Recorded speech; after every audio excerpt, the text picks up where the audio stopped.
I drive it to work on Fridays and there just you go. Stuff like that. Take it to In-N-Out, grab a milkshake and a burger.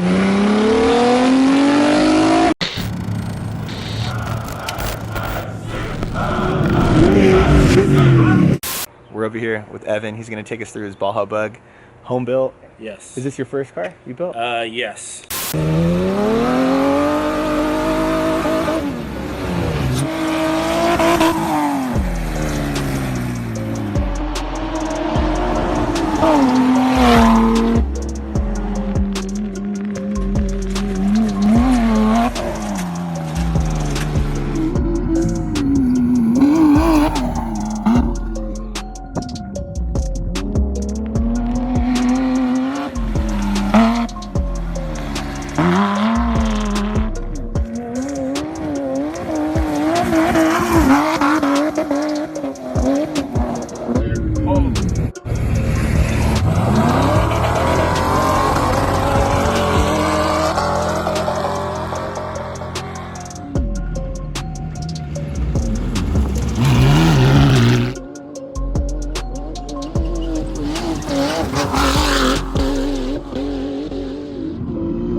Yeah, I bought this car in 2011.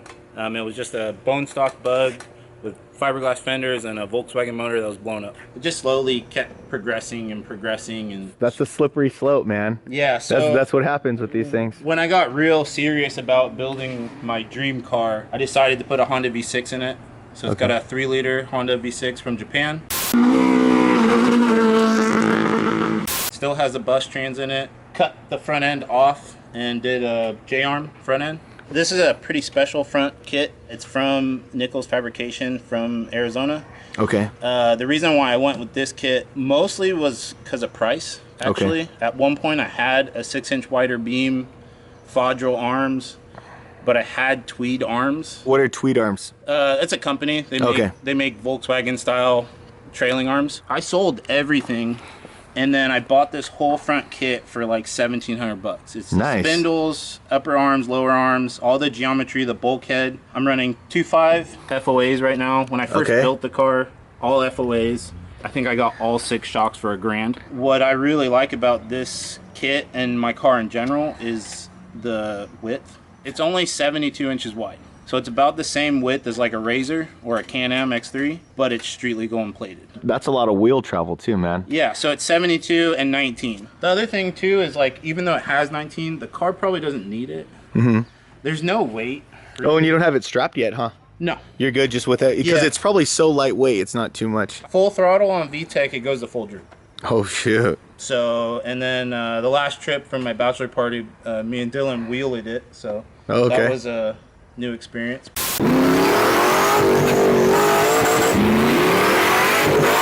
This kit's actually pretty affordable too, huh? He sells the kit as is for like close to $2,000, I think, right now.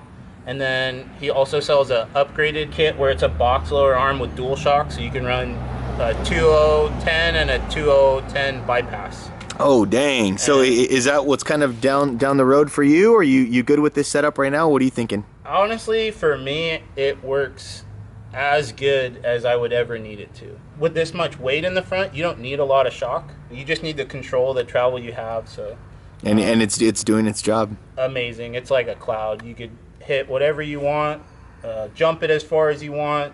I like the sound of that. Cool. Yeah. Awesome, man. You want to move to the rear of this thing? Kind of explain what you got going on back here? Yeah, so the back, just a typical Volkswagen 3x3 setup. It's like your typical long travel kit for the rear. So that just moves the tire back 3 inches and over 3 inches. I think the rear cycle is like 13. So it's not a crazy amount of number, but I think with the weight back here, it kind of balances out fairly well, huh? Yeah, the car is very, very balanced. All the weight's like focused on the rear. Even though it's 2-wheel drive, it can kind of go everywhere. 930 CVs, that's necessary for the travel because you get more angle through the CV joint. Right on. I'm running a 3-rib bus trans. What's that? So that's the transmission. It's out of a early bus, like a 72, I think. Okay, and that's a preferred one for this setup? Yeah, you want, you definitely don't want a bug transmission. The bus transmission has a much bigger ring and pinion, so the ring and pinion can take a lot more abuse. Okay. And this is a very budget setup. While it does look really nice and it's clean and it works really good, I probably only have like 15 grand in parts. I pretty much built the whole car myself. Me and my girl painted it. That's cool. It's very budget built. You could probably pick up that trans for like 2 grand. Okay. So it's still Volkswagen, ring and pinion, main shaft. I have a Bug third and a Bus fourth gear in it. So like my fourth is like freeway, and then second and third are good in the desert. So third gear does about like 90. Damn! Most people run like a full Weddle trans where it's like 4 grand, 5 grand just for the transaxle. This works for the budget. So for those people kind of out there wanting to build their first Bug, this works out fairly well. It doesn't even need to truly progress past this point. That this Bug's done. It works. You don't have to go to the big bypass shocks. You don't need to have that crazy Weddle trans, right? You know, you can make it work. It's just the maintenance, right? So, I mean, I think that's kind of like a common misconception is people are always like, oh, I need to go bigger and bigger and bigger. Yeah, that does happen. You know, it kind of happened with this, right? But for the most part, you know, you got to kind of deal with the cards you have and enjoy it. Yeah, for sure. Definitely. So this motor, it's a JDM Honda 3-liter V6, all aluminum. Weighs about 300 pounds, probably makes about 240 at the crank without the emission stuff on it. Yeah. And it rips. It's really fast. Right it's way exceeded my expectations for power and reliability. And did you notice a big difference when you got this guy in here versus the previous motor? Yeah, so I had a built 1835 in it before, and it was quick. I had no problems really with it, but I think I just wanted to take my car to the next level.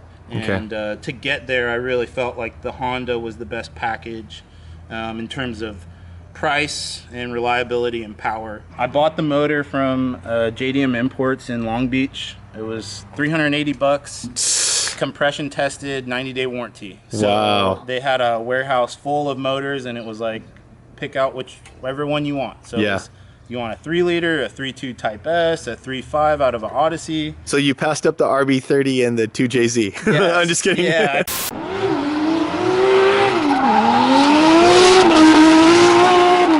Something that wasn't going to destroy my trans. Perfect. And honestly, it worked out really good. All in all, the whole Honda swap, everything was like $1,800. What? So I sold my Volkswagen. What?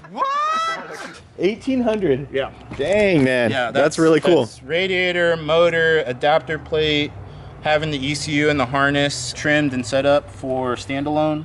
And if I blow it up, if I ever blow it up, I'll just get another one for like... It's a Honda, guys. We know nothing's going to happen to this damn motor. Yeah. Got your gas tank back there? Yeah, I got a Harman 28-gallon. Nice. Fuel cell. That's perfect. And I'm sure you don't even need like anything bigger than that with this motor, right? It sips fuel. It's so efficient because it doesn't weigh anything, and I got small tires that, I mean, I'll pre-run 150 miles and be good. It's like 8 gallons maybe. That's insane. And then you said small tires. What size are these guys? So these are a metric 31 10.5. Okay. And the big reason why I went with such a small tire was really to save my trans.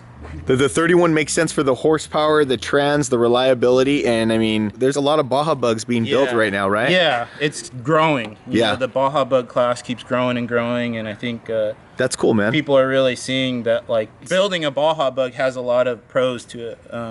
And really the biggest one's right here. Yeah.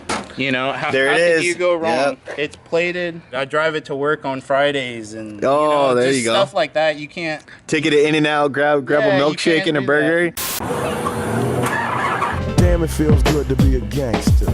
So, John at VTEC helped me a little bit with the front end and building this dash. It's got a heater. Ooh, heater in the desert, man. Yep. There you go. And the windshield, of course. Yep. Windshield. It's got Speed Hut GPS gauge. Nice. Custom built. Really good package. What I like about them most is when you're smashing around the desert and you're going really fast, to be able to look and everything's right there. Yeah. It means a lot because you'll see some people, they have gauges all the way across. Kind of goes out. It's really hard to keep an eye on everything. And then what's up with this guy right here? That's a Rockford Fosgate. They sell them for the razors and stuff, but it's basically a waterproof stereo. I've got wakeboard boat speakers in the back. It works really good, and being waterproof is nice because you're gonna wash your car. What are you listening to out there, man? What is your desert vibes? What do you listen to, bro? It just depends on who's riding shotgun. Yeah. You know? So you put on some like R&B if you're taking a chick for a ride or something? I need you. I'm running Jmar pedals. Got Nice. the billet throttle pedal, which is awesome. Drop down brakes. The brake pedal has 2 cylinders. Okay. So you can adjust bias the front versus the rear disc brakes. And then this is the turning brake. This is where like the magic happens. Yeah, is that where the good driving comes on? Yes, yeah. Not only is it really fun to play with, but it's also like my insurance. So right. if I go into a turn way too fast, I can always yank on it. Yeah. And it'll lock up whichever tire I need, and the car will pivot. It's almost like another skill to learn how to use that thing, man. Yeah, it's quick. I mean, you could figure it out really quick.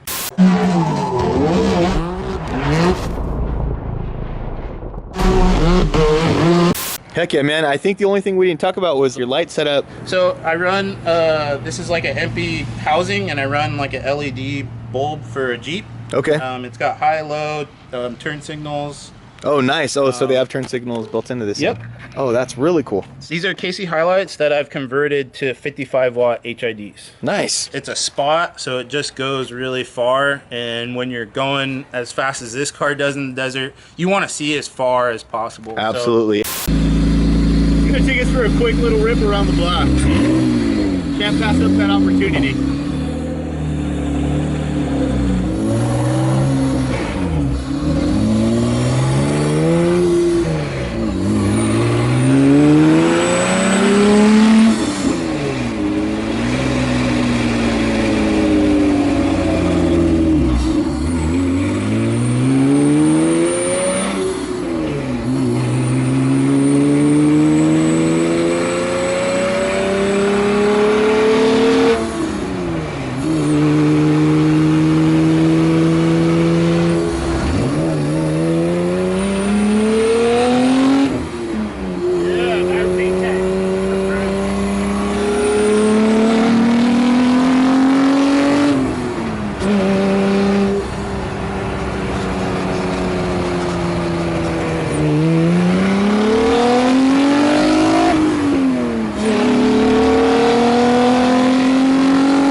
Yo, that VTEC. The VTEC though. VTEC. I didn't know about VTEC. Well, thank you so much, man. I think we got to get out to the desert with these guys. So hopefully we can get some more like Terra Crew events back up and running when everything kind of gets back to normal. And when it does, man, hopefully you guys get to see some Baja Bugs, maybe like a Baja Bug meet or something. If you guys have any questions about Baja Society or any questions about his bug, again, please hit him up.